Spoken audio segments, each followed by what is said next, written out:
Hey everybody, it's your old pal Chuck, and I'm back with another review. And today we're taking a look at from the Transformers Studio Series.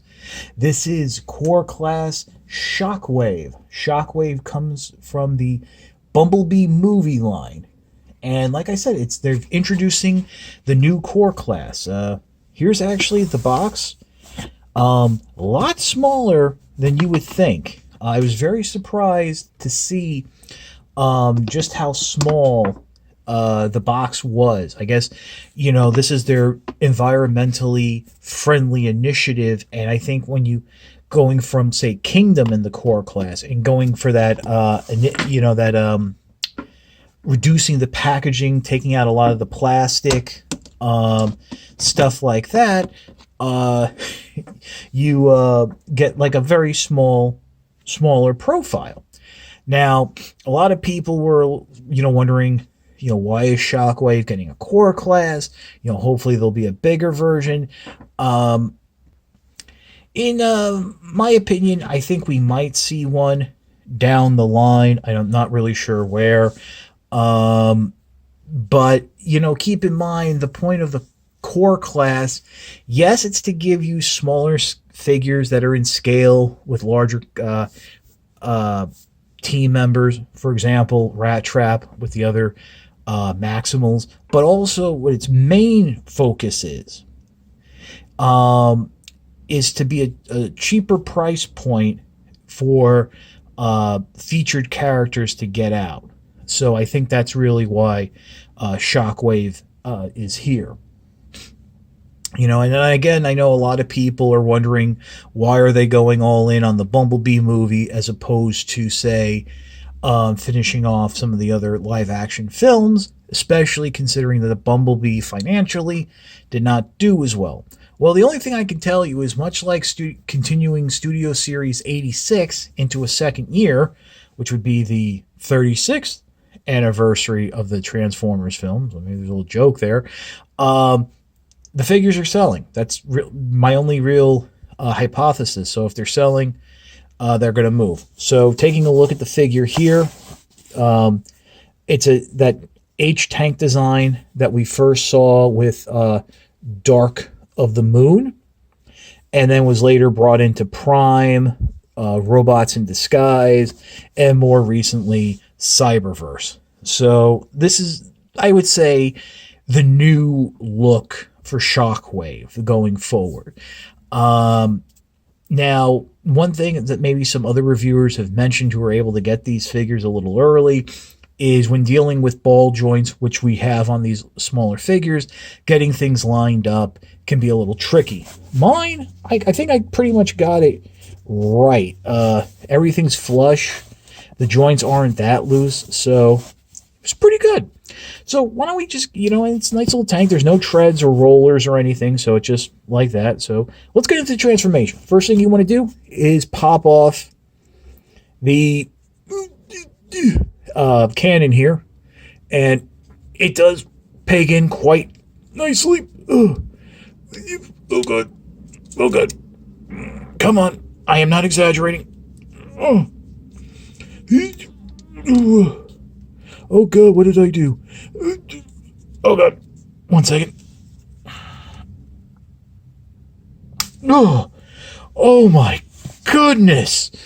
Oh, that was tight. Pegs into a hole right there. That's the back of Shockwave's head. Go ahead, flip this handle up. We'll just put that off to the side. Great googly moogly. Oh. And it's basically loosened up a lot of the pieces here. So go ahead, rotate the head around, straighten out the arms, unpeg the shoulders here from the sides of there's a tab there, little slot in the shoulder, so just get those down and out of the way. Rotate this whole section back. Sort of like soft friction into place. It does clip when you're folding it up. For the, keep those, just keep those arms out of the way. Give yourself some room. Flip up the front of the treads, which will become the feet. Bring the sides out. These are obviously going to be the legs. Turn the vehicle over, unpeg that section right there. It does peg into what will be the back of the waist or the butt of the figure.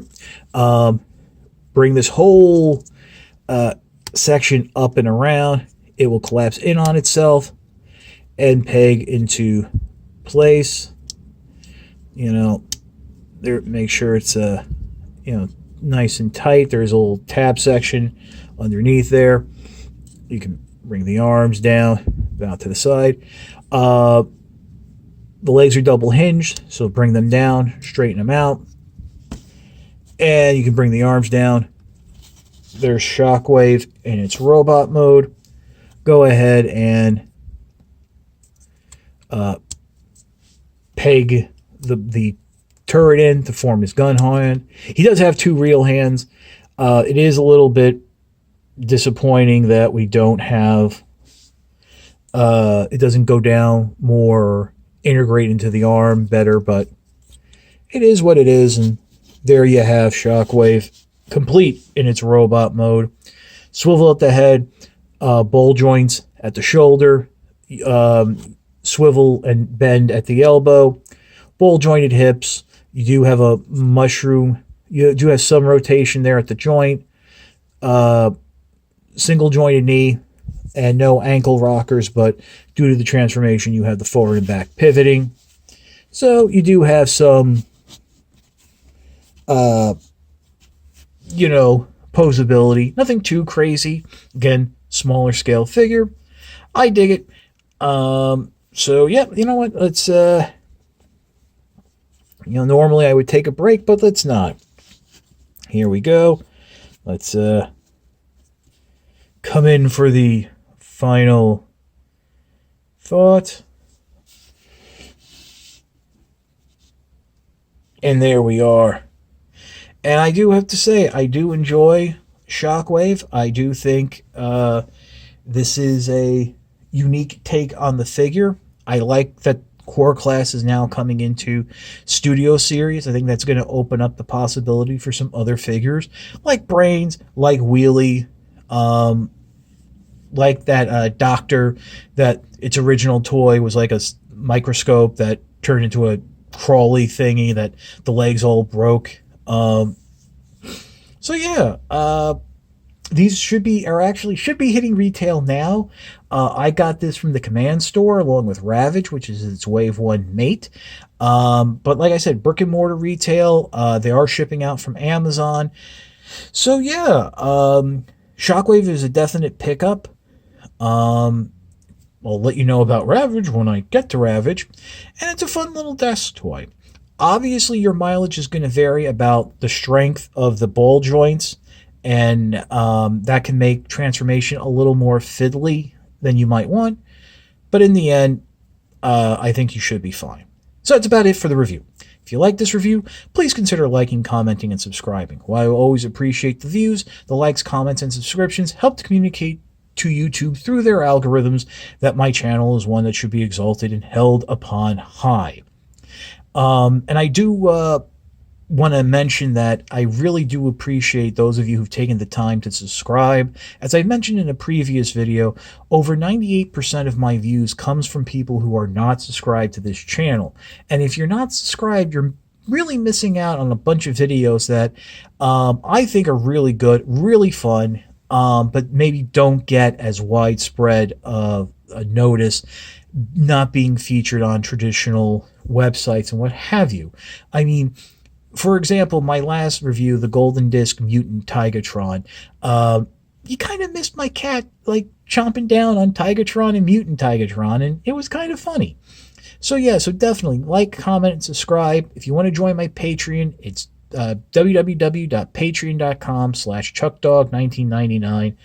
Card here in the corner, link in the description below. All I'm asking for is $1 a month. There's no tiers, no thrills, no special rewards. You guys all know all that.